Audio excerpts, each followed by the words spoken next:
रफ्ता रफ्ता तेरे इश्क में, रफ्ता रफ्ता तेरे इश्क में इस कदर आबरू हुए, पहले आपसे तुम और तुमसे तुम। वफा को हम देख सकते हैं तो कोई बेवफा थोड़ी ना होता, हम उसको देखकर ही पहचान लेते हैं कि ये बेवफाई करेगा, तो उससे हम दूर रहते हैं।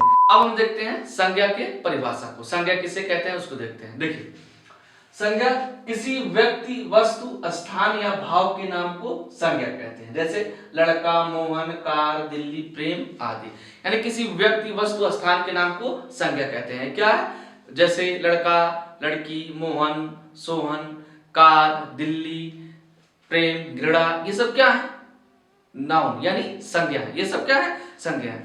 संज्ञा की सबसे आसान परिभाषा है कि देखिए, जो भी हम अपने आसपास जो भी सारी चीजें देख रहे हैं वो सब क्या है? संज्ञा है। क्या है? संज्ञा है। जैसे आप मोबाइल से बैठ के पढ़ रहे होंगे तो क्या मोबाइल क्या है? संज्ञा है। पेन से लिख रहे होंगे तो पेन क्या है? संज्ञा है। कॉपी या किताब जो भी रखे हैं वो क्या है? संज्ञा है। अपने आसपास जिस रूम में बैठे हो क्या है? संज्ञा। जिस चेयर पे बैठे हो क्या है? संज्ञा। तो जो अपने आसपास जो भी चीज देखते हैं वो क्या है? संज्ञा है। क्या है? संज्ञा। ये सबसे आसान तरीका है संज्ञा को पहचानने का। आप जो भी अपने आसपास देखते हैं वो क्या है? संज्ञा है। सारी चीज क्या है? संज्ञा है। संज्ञा के 5 भेद होते हैं। संज्ञा के कितने भेद होते हैं? 5 भेद होते हैं। पहला है व्यक्तिवाचक संज्ञा, दूसरा है जातिवाचक संज्ञा, तीसरा है समूहवाचक संज्ञा, चौथा द्रव्यवाचक संज्ञा, पांचवा है भाववाचक संज्ञा। यानी जो संज्ञा है उसके 5 प्रकार है। कितने प्रकार के? 5 प्रकार के। एक बार फिर से दोहराते हैं, संज्ञा क्या है? जो भी हम अपने आसपास देख रहे हैं वो क्या है? संज्ञा। बस आप आंख मूंद कर इस बात को कह सकते हैं कि हम अपने आसपास जो भी चीजें देख रहे हैं वो क्या है? संज्ञा है। क्या है? संज्ञा। और संज्ञा के कितने प्रकार हैं? 5। व्यक्तिवाचक, जातिवाचक, समूहवाचक, द्रव्यवाचक और भाववाचक संज्ञा। ये क्या है? संज्ञा के प्रकार। अब हम संज्ञा के एक एक प्रकार को देखते हैं कि व्यक्तिवाचक संज्ञा किसे कहते हैं, जातिवाचक संज्ञा, समूहवाचक।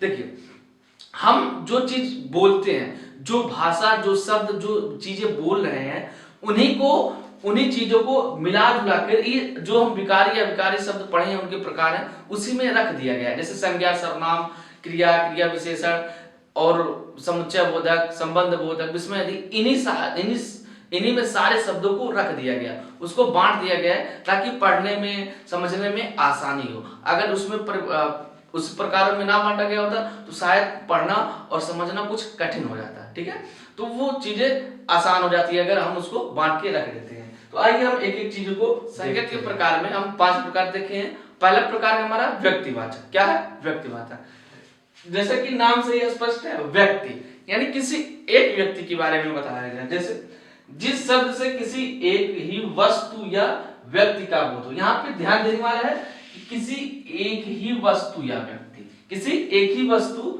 या व्यक्ति का बोध हो उसे व्यक्तिवाचक संज्ञा कहते हैं। जैसे संध्या, अंकित, हिमालय, गंगा, काशी आदि। एक ही व्यक्ति का मतलब, जैसे संध्या, संध्या मतलब लड़की।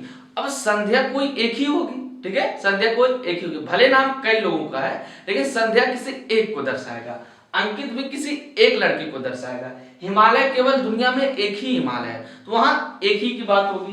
गंगा नदी एक ही नदी है, पूरी दुनिया में गंगा एक ही नदी है। काशी, दुनिया में एक ही स्थान काशी है, तो क्या हुआ? ये एक ही वस्तु या व्यक्ति को दर्शाता है। ठीक है, तो ये क्या हो गया? व्यक्तिवाचक। जिस शब्द से किसी एक ही वस्तु या व्यक्ति के बोध हो उसे व्यक्तिवाचक संज्ञा कहते हैं। क्या कहते हैं? व्यक्तिवाचक। एक बार दोबारा लेंगे, जिस किसी शब्द से एक ही वस्तु या व्यक्ति का बोध हो उसे व्यक्तिवाचक संज्ञा कहते हैं। जैसे संध्या, अंकित, हिमालय, गंगा, ये सब हो गए।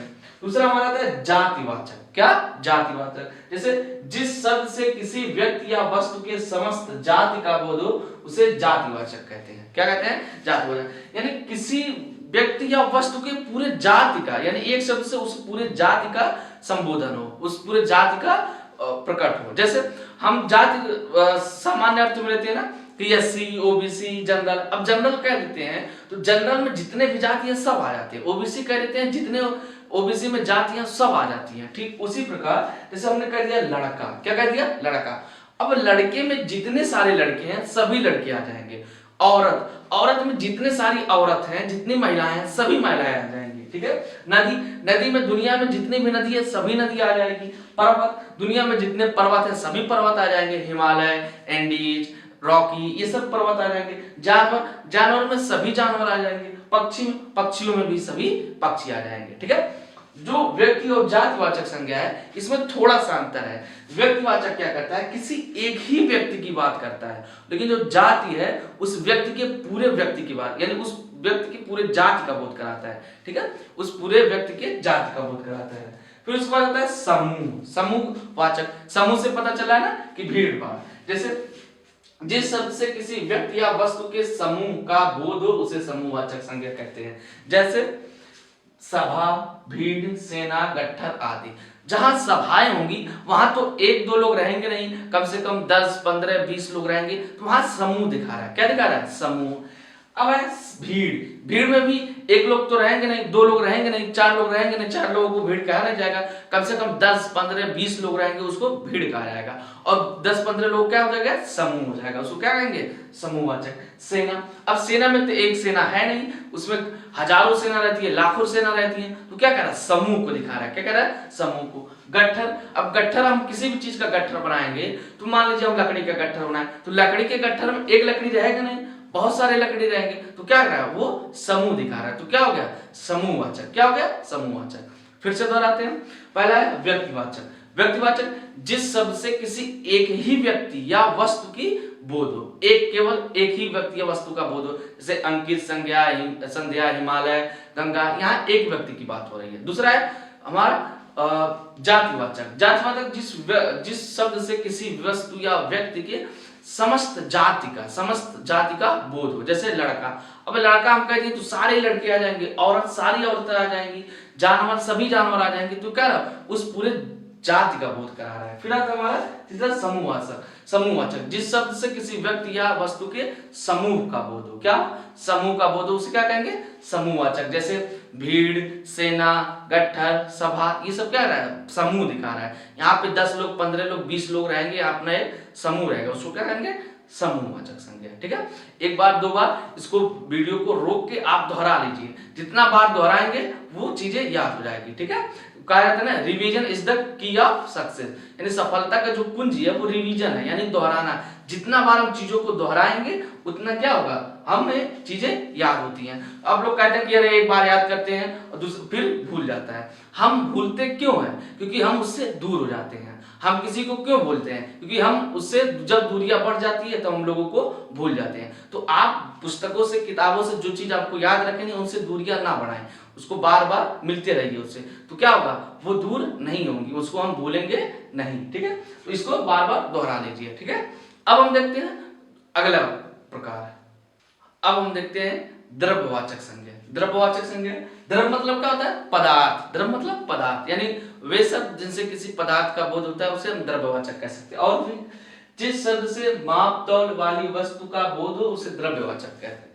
जैसे किसी भी वस्तु जिसको हम मापते हैं, तौलते हैं, उसको हम द्रव्यवाचक संज्ञा में रखते हैं। जैसे कोयला, अब कोयला हम थोड़े ना कहेंगे एक कोयला दे दीजिए, ठीक है, हम क्या कहते हैं 1 किलो कोयला दे दीजिए। दूध, हम दूध को थोड़ी ना कहते हैं कि 1 दूध दे दीजिए, 2 दूध दे दीजिए, हम क्या कहते हैं 1 लीटर दे दीजिए, 2 लीटर दे दीजिए। क्या, सोना, अब सोना को भी हम एक सोना कहते नहीं है। सोना मतलब वो अपना वाला सोना नहीं, सोना मतलब गोल्ड। ठीक है, वो सोना बाबू वाला नहीं, गोल्ड। तो सोना क्या कहते हैं कि 1 ग्राम, 2 ग्राम, 10 ग्राम, 15 ग्राम, ये माप तोल वाली है। चांदी, लोहा, इसे हम क्या कहते हैं, किलो में मापते हैं या लीटर में मांगते हैं। ठीक है, तो क्या होगा, जिस शब्द से माप तौल वाली वस्तु का बोध हो उसे द्रव्यवाचक कहते हैं। द्रव्य मतलब पदार्थ, यानी वे कोई शब्द जो पदार्थ होते हैं उनको हम द्रव्यवाचक संज्ञा में रखते हैं। पांचवा आता है हमारा भाववाचक संज्ञा। क्या, भाववाचक संज्ञा, जिस शब्द से किसी वस्तु या व्यक्ति के गुण, दोष, धर्म, अवस्था, स्वभाव आदि का बोध हो उसे भाववाचक संज्ञा कहते हैं। क्या कहते हैं, भाववाचक। भाववाचक संज्ञा की एक और परिभाषा है कि हम जिनको हम ना देख सकते हैं और ना छू सकते हैं, वे सब जिनके प्रयोग से हम किसी उसको हम देख नहीं सकते हैं और उसे छू नहीं सकते हैं। जैसे प्रेम, प्रेम मतलब प्यार, हम प्यार को देख सकते हैं, नहीं देख सकते हैं, छू सकते हैं, नहीं छू सकते हैं। घृणा, घृणा को भी हम नहीं देख सकते हैं। वफा, वफा को भी हम नहीं देख सकते हैं। अगर वफा को हम देख सकते हैं तो कोई बेवफा थोड़ी ना होता, हम उसको देखकर ही पहचान लेते कि ये बेवफाई करेगा, तो उससे हम दूर रहते हैं। अगला है ईमानदारी, ईमानदारी को भी हम नहीं देख सकते कि ये ईमानदार है कि बेईमान है। चालाकी, गरीबी, बुढ़ापा, इसको हम देख नहीं सकते। क्या हो गया, हमारे भाववाचक संज्ञा। क्या हो गए? भाववाचक संज्ञा। आप याद कर सकते हैं जैसे प्रेम, प्रेम तो आजकल सामान्य सी बात हो गई, प्यार, तो ये प्यार से आप याद कर सकते हैं कि भाववाचक संज्ञा में आता है। जो चीजों को हम देख नहीं सकते, केवल हम कल्पना कर सकते हैं, केवल सोच सकते हैं, वो भाववाचक संज्ञा में। इसी प्यार से एक शायरी याद आ गई कि रफ्ता रफ्ता तेरे इश्क में, रफ्ता रफ्ता तेरे इश्क में इस कदर आबरू हुए, पहले आप से तुम और तुमसे तुम हुए।